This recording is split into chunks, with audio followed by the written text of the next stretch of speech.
ರಾಜ್ಯಕ್ಕೆ ವಿದ್ಯುತ್ ಪೂರೈಸುವ ಜಿಲ್ಲೆಯಲ್ಲಿ ಕತ್ತಲೆಯ ಕಾರ್ಮೋಡವಿದೆ. ದಶಕಗಳು ಕಳೆದರೂ ಕೂಡ ಬೆಳಕನ್ನ ಕಾಣಲೇ ಇಲ್ಲ. ಲಿಂಗಸಗೂರು ತಾಲೂಕಿನ ಗ್ರಾಮಗಳು ಕತ್ತಲೆಯಲ್ಲಿ ನಿತ್ಯ ಜೀವನ ಕಳೆಯುತ್ತಿರುವಂತಹ ಸುಮಾರು ಗ್ರಾಮಗಳು ಜನರ ಗೋಳನ್ನು ಯಾರೂ ಕೂಡ ಕೇಳ್ತಿಲ್ಲ.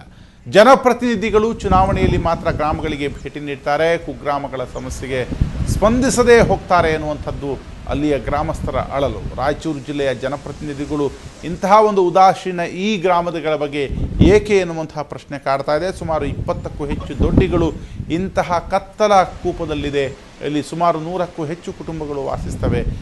ಚುನಾವಣೆಯ ಸಂದರ್ಭದಲ್ಲಿ ಎಲ್ಲ ರೀತಿಯಾದಂಥ ಭರವಸೆ ಕೊಡ್ತಾರೆ. ಆದರೆ ಸ್ವಾತಂತ್ರ್ಯ ಒಂದು ಇಷ್ಟು ವರ್ಷ ಆದರೂ ಕೂಡ ಈ ರಾಯಚೂರಿನ ಲಿಂಗಸಗೂರಿನ ಸುಮಾರು 20ಕ್ಕೂ ಹೆಚ್ಚು ದೊಡ್ಡಿಗಳು ಬೆಳಕಿಲ್ಲದೆ ಒಂದು ರೀತಿಯಾಗಿ ಕತ್ತಲಲ್ಲಿದೆ ಅನ್ನುವಂಥದ್ದು.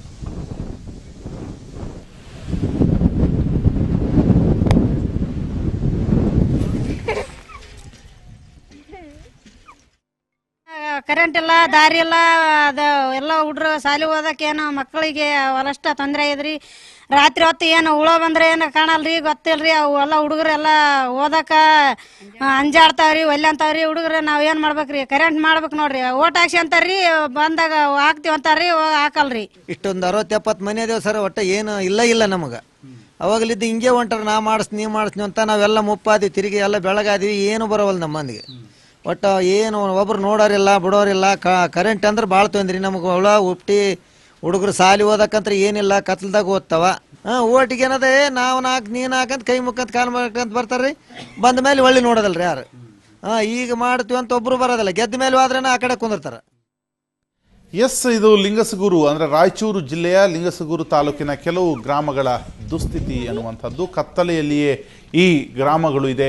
ಈ ಗ್ರಾಮಗಳಿಗೆ ಇವತ್ತಿಗೂ ಕೂಡ ವಿದ್ಯುತ್ ಸಂಪರ್ಕ ಇಲ್ಲ ಅನ್ನುವಂಥದ್ದು. ಲಿಂಗಸಗೂರಿನ ತಾಲೂಕಿನ ಗಲಗಿನ ದೊಡ್ಡಿ, ಕಾಳಪ್ಪನ ದೊಡ್ಡಿ, ಮದ್ಯಮ್ಮನ ದೊಡ್ಡಿ ಹಾಗೂ ಗುಳೇದರ ದೊಡ್ಡಿಯ 100 ಕುಟುಂಬಗಳು ಈಗಲೂ ಕೂಡ ರಾತ್ರಿ ಆದರೆ ಕತ್ತಲಿನಲ್ಲಿಯೇ ಕಾಲ ಕಳೀತಿದೆ ಎನ್ನುವಂಥದ್ದು.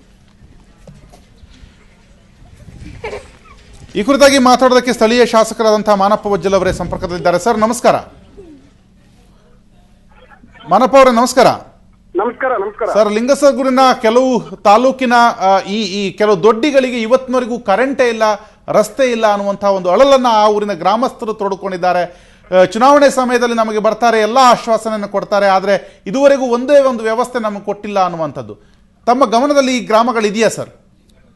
ಇಲ್ಲಿವರೆಗೆ ಮೊದಲ ಅಲ್ಲಿ ಕರೆಂಟ್ ವ್ಯವಸ್ಥೆ ಇರಲಿಲ್ಲ, ಅಲ್ಲಿ ರಸ್ತೆಗಳಿರ್ಲಿಲ್ಲ. ಇದು ಸತ್ಯ, ಮೊದಲು ಇರಲಿಲ್ಲ. ಇತ್ತೀಚೆಗೆ ನಾವು ಶಾಸಕರಾದ ಮೇಲೆ ಅಂತ ದೊಡ್ಡಗಳನ್ನು ಗುರುತಿಸಿ ರಸ್ತೆಗಳು ಮಾಡಿದ್ವಿ. ಎಲ್ಲೆಲ್ಲಿ ದೊಡ್ಡಗಳಲ್ಲಿ ಸ್ವಲ್ಪ ಜಾಸ್ತಿ ಜನಸಂಖ್ಯೆ ಇರ್ತಕ್ಕಂಥಲ್ಲಿ ಸುಮಾರು ಒಂದು 20-25 ಮನೆ 15 ಮನೆ ಇರ್ತಕ್ಕಂಥ ಒಂದು ದೊಡ್ಡಗಳನ್ನು ಗುರುತಿಸಿ ಅಲ್ಲಿಗೆ ಕರೆಂಟ್ ಕೊಡ್ತಕ್ಕಂಥ ವ್ಯವಸ್ಥೆ ಮಾಡಿದ್ವಿ. ಈಗ ಹೊಸದಾಗಿ ಯಾವಾದ್ರೂ ದೊಡ್ಡಗಳು ಹಾಕೊಂಡಿದ್ರು ಅಂತಂದ್ರೆ ಅಂತ ಉಳ್ಕೊಂಡಿರ್ತಾವ, ಅಂತ ಡೆವಲಪ್ಮೆಂಟ್ ಇನ್ನೂ ಅಲ್ಲಿಗೆ ಆಗಿಲ್ಲ. ಕೆಲವೊಂದು ಬೇಡಿಕೆಗಳನ್ನು ಅದಾವ. ಮಾನಪ್ಪ ವಜ್ಜಲ್ ಅವರೇ ದಯವಿಟ್ಟು ಗಮನಿಸಿ, ತಾಲೂಕಿನ ಗಲಗಿನ ದೊಡ್ಡಿ, ಕಾಳಪ್ಪನ ದೊಡ್ಡಿ, ಮದ್ಯಮ್ಮನ ದೊಡ್ಡಿ ಹಾಗೂ ಗುಳೇದರ ದೊಡ್ಡಿ ಇದ್ಯಾವುದು ಪ್ರಾಯಶಃ ಹೊಸ ದೊಡ್ಡಿಗಳಲ್ಲ. ಈ ಎಲ್ಲ ದೊಡ್ಡಿಗಳು ಸುಮಾರು 15-20 ವರ್ಷಗಳಿಂದ ಇರುವಂಥದ್ದು. ಇದಕ್ಕೆ ಇವತ್ತೂ ಕೂಡ ಕರೆಂಟ್ ಇಲ್ಲ. ನಾವು ಚಿತ್ರ ಸಮೇತವಾಗಿ ನಿಮ್ಮ ಕಣ್ಣು ಮುಂದಿಟ್ಟಿದ್ದೀವಿ. ಮತ್ತು ನಿಮಗೆ ಓಟ್ ಕೊಟ್ಟಂತಹ ಅಲ್ಲಿನ ಗ್ರಾಮಸ್ಥರೇ ಹೇಳ್ತಿದ್ದಾರೆ, ಕೈ ಮುಗಿದ್ರು ಕಾಲು ಮುಗಿದ್ರು ನಿಮ್ಗೆಲ್ಲ ವ್ಯವಸ್ಥೆ ಮಾಡ್ಕೊಡ್ತೀನಿ ಅಂದ್ರು ಈ ಕಡೆ ತಲೆನೇ ಹಾಕಿಲ್ಲ ಅಂತ. ನೀವ್ ಹೇಳ್ತಿದ್ರಿ ಇದು ಹೊಸ ದೊಡ್ಡಿಗಳು ಅಂತ. ಹೊಸ ದೊಡ್ಡಿಗಳಿಂದ ಎಲ್ಲಿಂದ ಬರುತ್ತೆ ಸರ್? ನೋಡಿ, ಕೆಲವೊಂದು ದೊಡ್ಡಗಳಲ್ಲಿ ಇತ್ತೀಚೆಗೆ ಇಂಪ್ರೂವ್ಮೆಂಟ್ ಆಗಿದಾವ. ಇಂಪ್ರೂವ್ಮೆಂಟ್ ಆದದ್ದು ನನಗೆ ಗೊತ್ತಿದೆ ವಿಷಯ. ಅದು ಆ ದೊಡ್ಡಗಳಿಗೆ ಸಪ್ಲೈ ಮಾಡಕ್ ಈಗಲ್ಲ ಸರ್ಕಾರ ಮಟ್ಟದಲ್ಲಿ ನಾನು ಅಲ್ಲಿ ಸಂಬಂಧಪಟ್ಟ ಅಧಿಕಾರಿಗಳಿಗೂ ಹೇಳಿದೀನಿ. ಕೆಲವೊಂದು ಅವು ಎಷ್ಟು ಗೌರ್ಮೆಂಟ್ ನಾರ್ಮ್ಸ್ ಏನದಾವ, ನಾರ್ಮ್ಸ್ ಫಾಲೋ ಮಾಡಬೇಕಾಗುತ್ತೆ. ನಾವು ಎಲ್ಲಿ ಅವಶ್ಯಕತೆ ಇದೆಯೋ ಅಲ್ಲಿ ಇಮಿಡಿಯೇಟ್ಲಿ ಮಾಡಿದೀವಿ. ಕೆಲವೊಂದು ದೊಡ್ಡಗಳು ಈಗ ಇಂಪ್ರೂವ್ಮೆಂಟ್ ಆಗಿದಾವಲ್ಲ, ಮುಂದಿನ ದಿನಗಳಲ್ಲಿ ನೀರು, ರಸ್ತೆ, ಕರೆಂಟ್. ನೀವು 2ನೇ ಬಾರಿ ಆ ಕ್ಷೇತ್ರದಲ್ಲಿ ಆರಿಸಿ ಬಂದವರು, ಇದುವರೆಗೂ ಆ ಗ್ರಾಮಕ್ಕೆ ಒಂದು ಕನಿಷ್ಠ ವಿದ್ಯುತ್ ಕೊಡಕ್ಕಾಗದಿರುವಂತಹ ದುಸ್ಥಿತಿ ಇದೆಯಾ ಈ ರಾಜ್ಯಕ್ಕೆ? ಅದು ರಾಯಚೂರು ಜಿಲ್ಲೆ, ರಾಜ್ಯಕ್ಕೆ ವಿದ್ಯುತ್ ಕೊಡ್ತೀರಿ, ನಿಮ್ಮ ಗ್ರಾಮಕ್ಕೆ ವಿದ್ಯುತ್ ಇಲ್ಲ, ನಿಮ್ಮ ಗ್ರಾಮದಲ್ಲೇ ಕತ್ತಲಿದೆಯಲ್ಲ ಅಂತ. ವಿದ್ಯುತ್ ಸಮಸ್ಯೆ ಅಂತೂ ಇಡೀ ನಮ್ಮ ಜಿಲ್ಲೆಯಲ್ಲೇ ಇದೆ. ವಿದ್ಯುತ್ ಸಮಸ್ಯೆ ಇದೆ, ಇದಂತೂ ಸತ್ಯ. ಅಲ್ಲಲ್ಲ ಆದ್ರೆ ಈ ವಿದ್ಯುತ್ ಕರೆಂಟೇ ಇಲ್ಲದಂತ ಕೆಲವು ಹಳ್ಳಿಗಳು ನಿಮ್ಮ ವಿಧಾನಸಭಾ ಕ್ಷೇತ್ರದಲ್ಲಿದೆ. ಅದನ್ನ ನೀವು ಗಮನಿಸಬೇಕಾಗತ್ತೆ. ಈಗಾಗಲೇ ನಾವು ಬಹಳಷ್ಟು ಗಮನಿಸಿದ್ವಿ ಸ್ವಾಮಿ. ಗಮನಿಸಿ ಕಂಪಲ್ಸರಿ ನಾವು ಎಲ್ಲಿ ಬೇಡಿಕೆ ಇದೆ ಅಲ್ಲೆಲ್ಲಿ ಈಗಾಗಲೇ ಪೂರೈಸಿದೀವಿ. ಎಲ್ಲಿ ನಮಗೆ ಸಮಸ್ಯೆಗಳು ಉದ್ಭವಿಸಿದವಂದ್ರೆ ಕೆಲವೊಂದು ರಸ್ತೆಗಳಿಲ್ಲ, ಅಲ್ಲ ಅದೀಗ ನಾವು ಅದೇ ಹೇಳ್ತಿದ್ದೀವಿ ಯೋಚನೆ ಮನಪ್ಪ ಅವರೇ, ನಾವು ಅದನ್ನೇ ಹೇಳ್ತಿದ್ದೀವಿ. ಇನ್ನೂ ಕೂಡ ಅದು ಹಾಗೆ ಇರುತ್ತಾ ಅಂತ. ರಸ್ತೆಗಳಿಲ್ಲ, ನೀರಿಲ್ಲ, ಶೌಚಾಲಯ ಇಲ್ಲ, ಕರೆಂಟ್ ಇಲ್ಲ. ಇನ್ನು ಅವರು ಈ ನಾಗರಿಕ ಸಮಾಜದಲ್ಲಿ ಯಾಕಿದ್ದಾರೆ ಅನ್ನುವಂಥದ್ದು. ಅಂದ್ರೆ ಸ್ವಾತಂತ್ರ್ಯ ಬಂದು 60 ವರ್ಷ ಆದ್ರೂ ಕರೆಂಟ್ ಇಲ್ದಿರೋ ಊರಿದೆಯಲ್ರಿ ನಮ್ಮ ರಾಜ್ಯದಲ್ಲಿ. ಅಂತವನ್ನೆಲ್ಲ ನಾವು ಗುರುತಿಸಿಕೊಂಡಿದ್ದೀವಿ. ಎಲ್ಲೆಲ್ಲಿ ಸಮಸ್ಯೆಗಳನ್ನೋದು ನಮ್ಮ ಗಮನಕ್ಕೆ ಬಂದಿದೆ. ಹಾಗಿದ್ರೆ ನಮ್ಮ ಗಮನಕ್ಕೆ ಬಂದಂತ ದೊಡ್ಡಿಗಳು ನಿಮ್ಮ ಗಮನಕ್ಕೆ ಬಂದಿಲ್ವಾ? ಗಲಗಿನ ದೊಡ್ಡಿ, ಕಾಳಪ್ಪನ ದೊಡ್ಡಿ, ಮಧ್ಯಮನ ದೊಡ್ಡಿ, ಗುಳೇದರ ದೊಡ್ಡಿ ಅಲ್ಲ ರೀ, ನಿಮ್ಮ ಗಮನಕ್ಕೆ ಬಂದು ನಮ್ಮ ಗಮನಕ್ಕೆ ಹೆಂಗ್ ಬರಲ್ಲ? ನಾನು ಆ ಕ್ಷೇತ್ರದ ಶಾಸಕ. ನಮ್ಮ ಪ್ರಶ್ನೆ ಅದೇ. ನೀವು ಆ ಒಂದು ಜಿಲ್ಲೆಯ ಶಾಸಕರು 2 ಬಾರಿ ಆರಿಸಿ ಬಂದಿದ್ದೀರಿ. 2 ಬಾರಿ ಆರಿಸಿ ಬಂದ್ರು ಆ ಗ್ರಾಮಕ್ಕೆ, ಆ ಒಂದು ದೊಡ್ಡಿಗೆ ವಿದ್ಯುತ್ ಕೊಡಬೇಕಾಗಿದ್ದು ತಮ್ಮ ಕರ್ತವ್ಯ, ತಮ್ಮ ಜವಾಬ್ದಾರಿ. ನಿಮ್ ಗಮನಕ್ಕಿಲ್ಲ ಅಂತ ಹೇಳ್ತೀರಿ, ನನ್ನ ಗಮನಕ್ಕೆ ಇದೆ ಅದು. ನನ್ನ ಗಮನಕ್ಕೆ ಇದೆ ಅದನ್ನ. ಈಗಾಗಲೇ ನಾವು ಕೆಬಿ ಅವರಿಗೆ ನಿಮ್ಮ ಗಮನಕ್ಕೆ ಇದ್ದು ಕೂಡ ನೀವು ಕೊಡ್ಲಿಲ್ಲ ಅನ್ನೋದು ಯಾಕೆ ಹಾಗಾದ್ರೆ? ಇಲ್ಲ ಕೊಡಲಿಲ್ಲ ಅಂತಲ್ಲ. ಈಗ ಅದು ಇತ್ತೀಚೆಗೆ ಡೆವಲಪ್ಮೆಂಟ್ಗಳು ಆಗಿರೋ ದೊಡ್ಡಗಳು 4 ಮನೆ 5 ಮನೆ ಇದ್ದಲ್ಲಿ ಒಂದು 3 ಕಿಲೋಮೀಟರ್ 4 ಕಿಲೋಮೀಟರ್ ಕಂಬಗಳು ಹಾಕಿ ಕರೆಂಟ್ ಕೊಡಕ್ ಆಗಿಲ್ಲ. 4-5 ಮನೆಗಳಿದ್ದಲ್ಲಿ ಇತ್ತೀಚಿನ ಡೆವಲಪ್ಮೆಂಟ್ ಅಲ್ಲಿ ವಾಸವಾಗಿರೋರನ್ನ ನೇರವಾಗಿ ಮಾತಾಡ್ಸಿದ್ವಿ. ಕಳೆದ 10 ವರ್ಷಗಳಿಂದಿದ್ದಾರೆ. ಅಂದ್ರೆ ನೀವು 2ನೇ ಬಾರಿ ಆರಿಸಿ ಬಂದ್ರಲ್ಲ, ಆ ನಿಮ್ಮ ಅಷ್ಟು ಪೀರಿಯಡ್ ಎಲ್ಲ ಅವ್ರು ಇದ್ದಾರೆ. ಮನಪ್ಪ ಅವರೇ, ತಾವು ಇನ್ನೊಮ್ಮೆ ಬೇಕಾದ್ರೆ ನಾಳೆ ಹೋಗಿ ಅವ್ರನ್ನ ವಿಚಾರಿಸಿ. 10 ವರ್ಷದಿಂದ ಇರುವಂತಹ ದೊಡ್ಡಿಗಳವಲ್ಲ.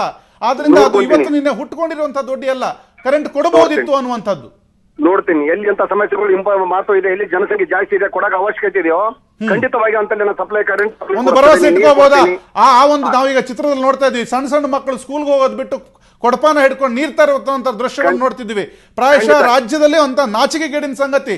ಇವತ್ತು ನಮ್ಮ ರಾಜ್ಯದಲ್ಲಿ ಇಂತಹ ಗ್ರಾಮಗಳಿದೆ ಅಂತ ಒಂದು ಭರವಸೆ ಇಟ್ಕೋಬಹುದಾ? ಮುಂದಿನ ಕೆಲವೇ ದಿನಗಳಲ್ಲಿ ಈ ಗ್ರಾಮಗಳಿಗೆ ಒಂದು ಮೂಲಭೂತ ಸೌಕರ್ಯಗಳು ಸಿಗುತ್ತೆ ಅಂತ? ಖಂಡಿತವಾಗಿ ಜನರ ಕಷ್ಟವನ್ನ ನಾವು ಆಲಿಸಕ್ತಾನೆ ನಾವು ಶಾಸಕರಾಗಿರ್ತಕ್ಕಂಥದ್ದು.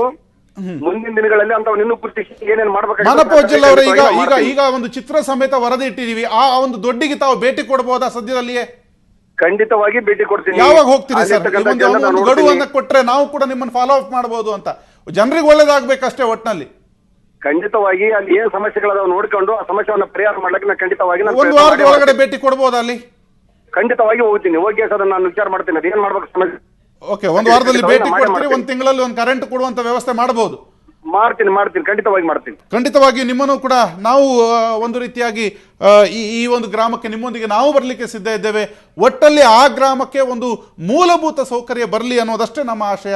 ಧನ್ಯವಾದಗಳು ಮಾನಪ್ಪ ಅವರೇ. ಆದರೆ ಇಲ್ಲಿ ಗಮನಿಸಬೇಕಾಗತ್ತೆ, ಈ ಒಂದು ರಾಯಚೂರಿನ ಲಿಂಗಸಗೂರಿನ ಸುಮಾರು ದೊಡ್ಡಿಗಳು, ಅದರಲ್ಲಿಯೂ ಮುಖ್ಯವಾಗಿ ಕಾಳಪ್ಪನ ದೊಡ್ಡಿ, ಮಧ್ಯಮನ ದೊಡ್ಡಿ, ಗುಳೇದರ ದೊಡ್ಡಿ, ಈ ಥರದ ಸುಮಾರು 20-30 ದೊಡ್ಡಿಗಳಿದೆ. ಆ